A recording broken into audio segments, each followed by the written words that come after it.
Hi everyone, welcome to my another video. এটা আমার জন্মদিনের একটা ছোট্ট ব্লগ। এটা আমার জন্মদিনটা ছিল 11 তারিখে, 11ই মার্চ। আর আমি ভিডিওটা আজ এডিট করছি 21 তারিখ আজকে। আমার জন্মদিন এটা রাত 12টার সময় আমার হাজব্যান্ড হঠাৎই সারপ্রাইজ দেয়। দুটো বাচ্চা, ওরা রাত পর্যন্ত জেগেছিল এবং ফ্যামিলির সবাই রাত পর্যন্ত জেগেছিল। ওরা ক্যামেরার সামনে কেউ আসেনি, সবাই ক্যামেরার পিছনে আছে এবং ভিডিওটা আমার হাজব্যান্ড নিজেই করে দিয়েছে। ওরা দুজন ভীষণ এক্সাইটেড, ওর কাকিনের বার্থডে বলে কথা। আর আমার মেয়ে তো ভীষণ ভীষণ ভীষণ আনন্দে ছিল। ওদেরকে 2 বছর আর 5 বছর বয়স, বাট রাত পর্যন্ত ওরা জেগেছে আমার জন্য। এটা আমার কাছে ভীষণ একটা প্রাপ্তি। আমার সব থেকে বড় প্রাপ্তি হচ্ছে এটা, আমার মেয়ে। আর পরদিন সকালে আমার শাশুড়ি করে দিয়েছিল এটা পায়েস আমার জন্মদিন হিসেবে, মানে জন্মদিন মানেই তো পায়েস, তো এটা আমার শাশুড়িই করেছিলেন, বাকিগুলো আমিই করেছি।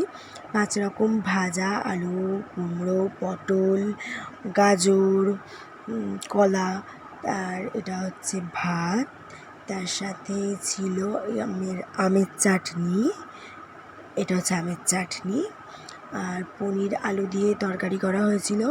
আমি যেহেতু পনির খেতে ভালোবাসি, আর আমার জন্মদিনটা পড়েছিল মঙ্গলবারে। আমার শ্বশুর বাড়িতে মঙ্গলবার মানে নিরামিষ, আমাদের নিরামিষ খাওয়া হয়, তো সেই জন্য পনির হয়েছিল, আমি যেহেতু ভালোবাসি সেটা খেতে। আর হয়েছিল ডাল। এছাড়া ডালটা সকালে টিফিনে হয়েছিল যদিও, কিন্তু আমি ওটা খাইনি, আমি একেবারেই খেয়েছি ওটা টিফিনে। এই যে আমাকে সাজিয়ে গুছিয়ে 5 রকম মিষ্টি পায়েস দিয়েছিল। এটা আমাদের বাচ্চা পার্টি, ওদের স্টাইল দিয়ে ছবি তোলা। তারপর আমি চলে গেছিলাম আমার বাপের বাড়িতে। এই যে আমাদের দুজনে মিলে খেতে বসেছিলাম। সেখানে আঁশ রান্না হয়েছিল, সেখানে মাছ, মাংস, 5 রকম ভাজা, ডাল, পোস্ত হয়েছিল।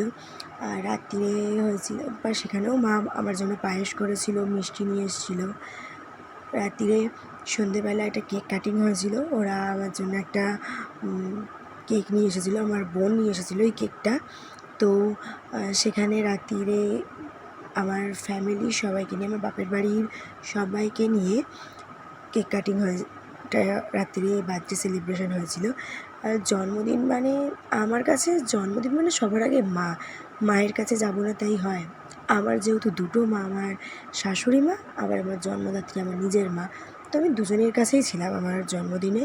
প্রথম শুরু করেছি আমার শ্বশুর বাড়িতে, আমার যেটাকে এখন আমার নিজের সংসার, নিজের বাড়ি বলি, সেখান থেকে। আর তারপরে নিজের মায়ের কাছে তো অবশ্যই। আর এটা আমার মায়েরও প্রাপ্তি, আমারও প্রাপ্তি। চলো এই পর্যন্তই আজকের ভিডিওটা, দেখা হচ্ছে পরে অন্য কোনো ভিডিও নিয়ে। ততক্ষণ টাটা।